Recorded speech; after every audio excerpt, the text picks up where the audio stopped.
எவ்வளோ பெரிய போர் வந்தாலும் சரி, எவ்வளோ பெரிய பொருளாதார நெருக்கடி, அதாவது எக்கனாமிக் கிரைசிஸ் வந்தாலும் சரி, தாக்கு பிடிக்கக்கூடிய 7 முக்கியமான சொத்துக்களை பற்றி இந்த வீடியோவில் நம்ம பார்க்க போகிறோம்.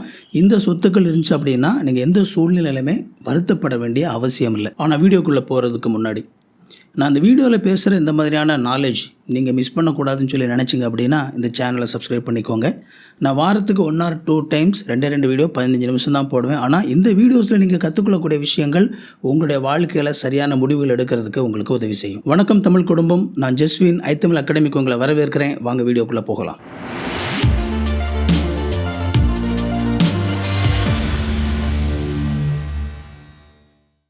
கற்பனை பண்ணி பாருங்கள், நீங்கள் ஒரு நாள் காலையில் எழும்புறீங்க, நீங்கள் பேங்கில் சேர்த்து வச்சுருக்கிற லட்சக்கணக்கான பணத்தை வச்சு ஒரு கப் காப்பி கூட வாங்க முடியாது அப்படின்னா உங்களுக்கு எப்படி இருக்கும்?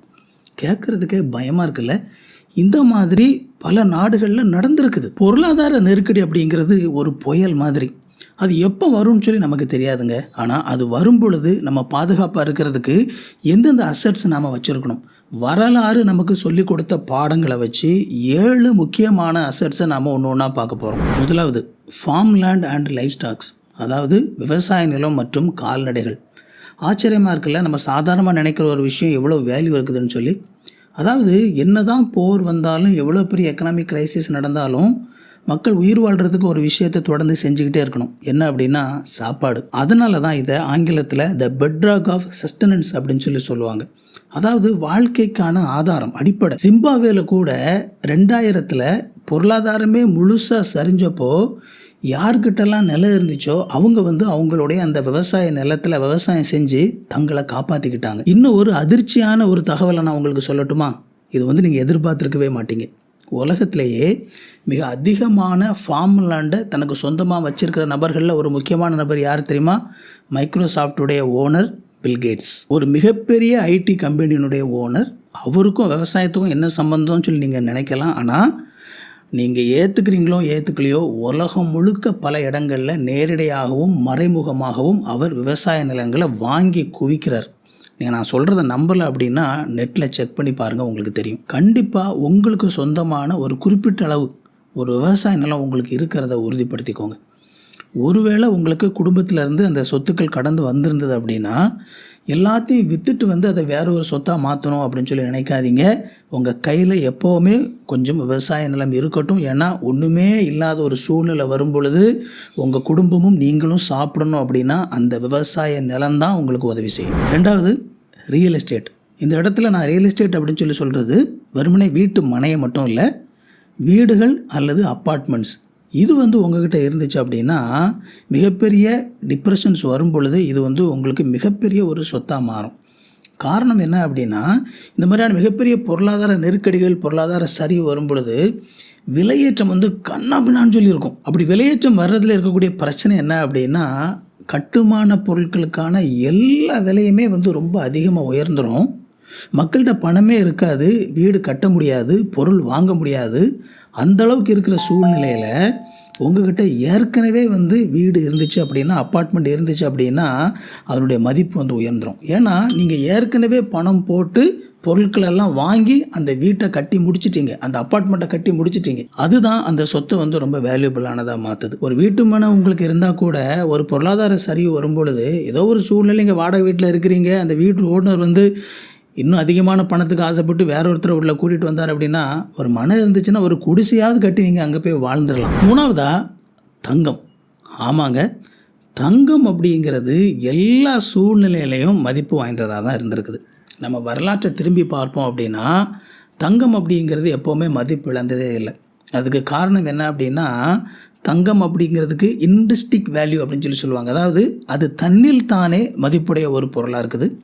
இந்த தங்கம் அப்படிங்கிறது பார்த்திங்க அப்படின்னா யாராலையும் பிரிண்ட் பண்ண முடியாது, அதை உருவாக்க முடியாது, அது லிமிட்டட் குவான்டிட்டியில் தான் இருக்குது. இந்த மாதிரி பல விஷயங்கள் தங்கத்தை எப்போவுமே மதிப்பு வாய்ந்ததாக மாற்றுது. இப்போது ஒரு நாட்டில் மிகப்பெரிய பொருளாதார நெருக்கடிகள் வரும் பொழுது, அரசாங்கமே சரிஞ்சு விழும் பொழுது அது கொடுத்துருக்கிற பணத்துக்கு எவ்வளோ வேல்யூ இருக்குன்னு சொல்லி நினைக்கிறீங்க? வெனிசுவேலாவில், அதாவது கொஞ்ச நாளைக்கு முன்னாடி அமெரிக்கா போய் சண்டை போட்டுச்சுல்ல, அதுதான் அந்த நாட்டில் ஒரு மிகப்பெரிய பண வீழ்ச்சி வந்தப்போ அங்கே பணம் அப்படிங்கிற அந்த பேப்பருக்கு கொஞ்சம் கூட வேல்யூ இல்லாமல் போச்சுங்க. ஒரு பன்னு வாங்கிறதுக்கு ஒரு கூட நிறைய பணத்தை தூக்கிட்டு போக வேண்டியது இருந்துச்சு. அதாவது அந்த ஒரு பணத்தை கொண்டு போய் எரிபொருள் வாங்கி எரிச்சா ரொம்ப அதிகமாக செலவாகும். அதை விட அதிகமான எனர்ஜி எது மூலமாக கிடைக்கும் அப்படின்னா அந்த பணத்தை நேரடியாக எரிச்சா கிடைக்கும் அப்படின்னு சொல்லி மக்கள் வந்து எரிபொருள் வாங்காமல் நேரடியாக பணத்தை எரிச்சாங்க. அந்த அளவுக்கு பணத்தினுடைய வேல்யூ கீழே போயிருந்தது. அதனால் நீங்கள் கையில் வச்சுருக்கிற அந்த ரூபா நோட்டு அப்படிங்கிறது எப்போவுமே அதே மாதிரி வேல்யூபிளாக இருக்கும்லாம் நினைக்காதீங்க. ஆனால் தங்கம் அப்படிங்கிறது ஹிஸ்டாரிக்கலாக எப்போவுமே வேல்யூபிளாக இருந்திருக்குது. அதனால் எப்போவுமே வந்து உங்கள்கிட்ட ஒரு குறிப்பிட்ட அளவு தங்கம் இருக்கிறத வந்து உறுதி பண்ணிக்கோங்க. இப்போ புரியுதா உங்களுக்கு ஏன் நம்முடைய கலாச்சாரத்தில் இந்த நிலம், வீடு, தங்கம் இதுக்கெல்லாம் அதிகமான முக்கியத்துவம் இருக்குதுன்னு சொல்லி?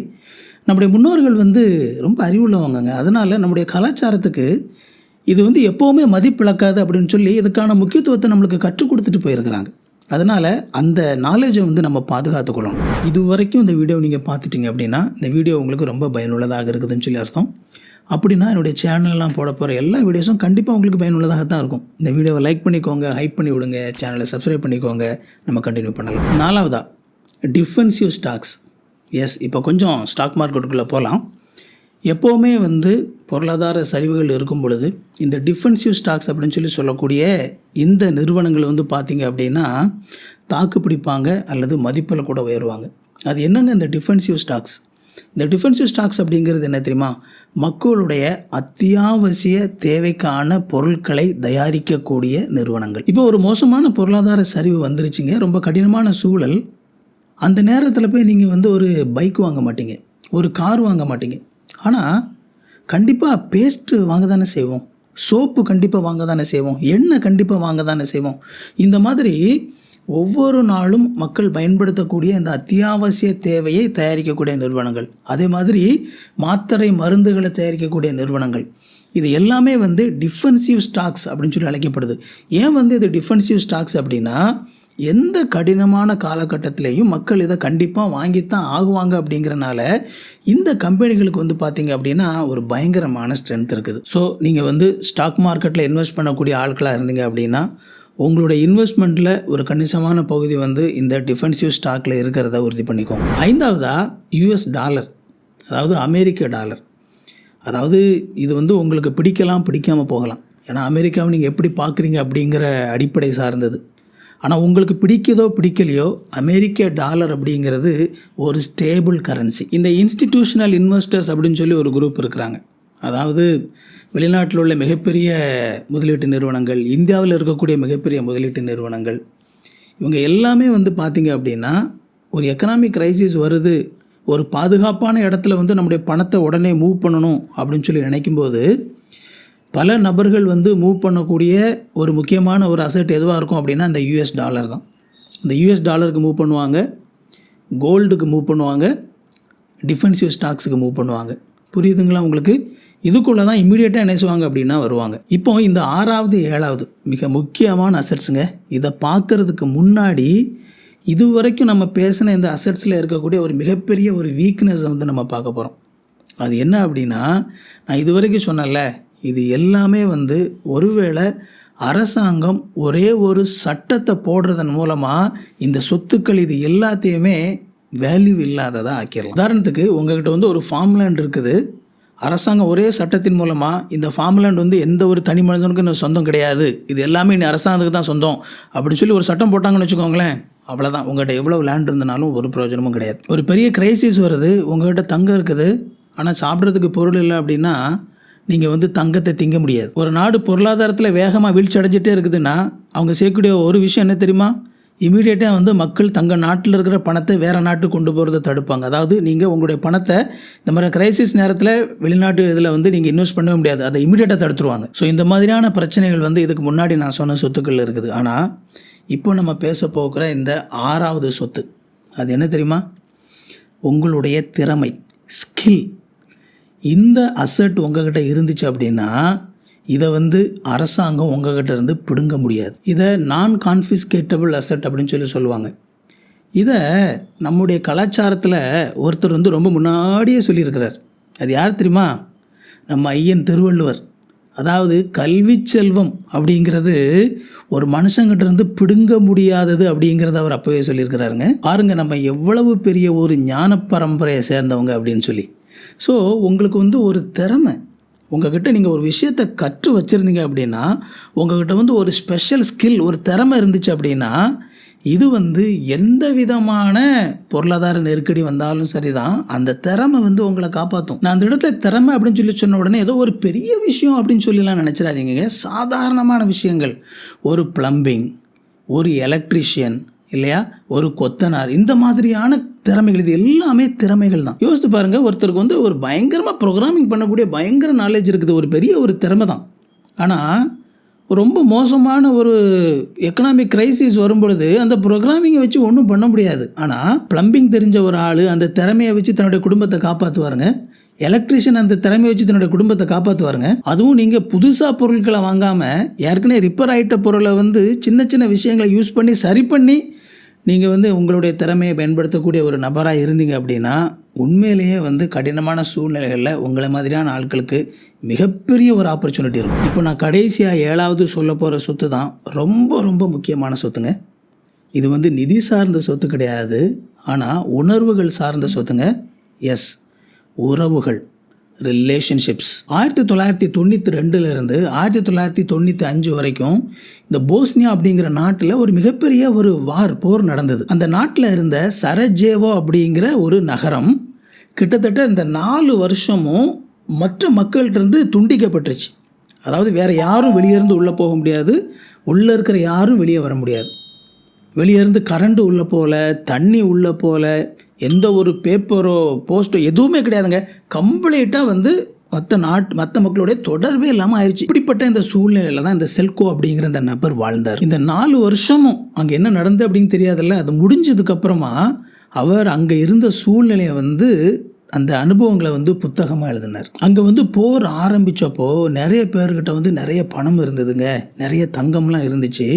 ஆனால் கொஞ்ச நாள் போக போக அவங்ககிட்ட இருந்த அந்த நகையை வச்சோ அந்த பணத்தை வச்சோ ஒரு பொருளை கூட அவங்களால மக்கள்கிட்ட வாங்க முடியலை. அதுக்கு காரணம் என்ன அப்படின்னா, அங்கே வந்து நம்பிக்கை முழுவதுமாக செத்து போயிருந்துச்சு அப்படின்னு சொல்லி எழுதுறாரு. ஆனால் அங்கே வந்து ஒரு புதுவிதமான பொருளாதாரம் உருவாச்சுங்க. அதை வந்து பார்ட்டர் பொருளாதாரம் அப்படின்னு சொல்லி அவர் சொல்கிறாரு. இந்த பார்ட்டர் பொருளாதாரம் அப்படிங்கிறது வேற ஒன்றும் இல்லைங்க, பண்ட மாற்று முறை.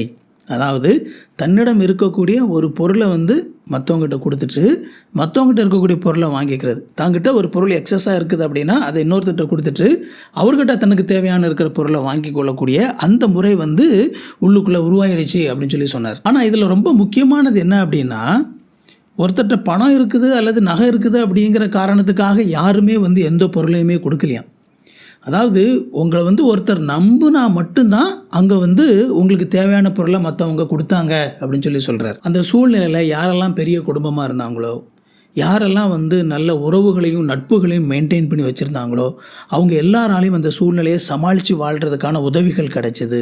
ஆனால் தனி மனுஷனா என்கிட்ட பணம் இருக்குது, என்னால் எதை வேணாலும் சாதிக்க முடியும் அப்படின்னு சொல்லி தனிக்காட்டு மரமாக நின்ற ஆட்கள் வந்து பல நபர்கள் புறக்கணிக்கப்பட்டாங்க, ஒதுக்கப்பட்டாங்க அப்படின்னு சொல்லி சொல்கிறார். போர் வரும்பொழுது, பொருளாதார சரிவு வரும்பொழுது உங்கள் பேங்கில் இருக்கிற பேலன்ஸை வச்சு ஒன்றும் பண்ண முடியாதுங்க. ஆனால் அந்த பக்கத்து வீட்டில் ஒரு 4 பேர் இருக்கிறாங்க தெரியுமா, அவங்க உங்களை காப்பாற்றுவாங்க. அதனால் இன்றைக்கி நீங்கள் காசு சேர்க்குற அந்த வேகத்தில் நல்ல உறவுகளையும் சேர்த்து வைங்க.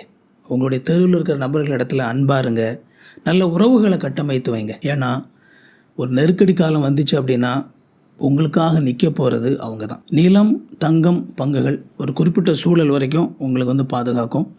ஓரளவுக்கு மேலே எல்லை மீறி போயிடுச்சு அப்படின்னா உங்களுடைய அறிவும் உங்களுடைய திறமையும் பணம் சம்பாதிக்கக்கூடிய ஒரு அசட்டை உங்ககிட்ட இருக்கும்.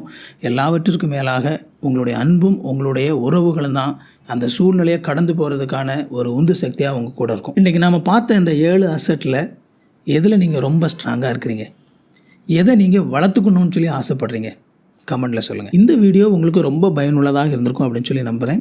உங்களோட நண்பர்களுக்கோ விருந்தினர்களுக்கோ இந்த வீடியோவை ஷேர் பண்ணி விடுறது அவங்க மேலே அக்கறை காட்டுறதாக இருக்கும்னு நினச்சிங்க அப்படின்னா அவங்களுக்கு இந்த வீடியோவை ஷேர் பண்ணி விடுங்க. உங்களுடைய கருத்துக்களை கமெண்ட்டில் சொல்லுங்கள். வீடியோவை லைக் பண்ணுங்கள், ஹைப் பண்ணி விடுங்க, சேனலை சப்ஸ்கிரைப் பண்ணிக்கோங்க. நான் வீடியோ போடும்போது உங்களுக்கு நோட்டிஃபிகேஷன் வேணும்னு நினச்சிங்க அப்படின்னா அந்த பெல் பட்டனையும் கிளிக் பண்ணிக்கோங்க.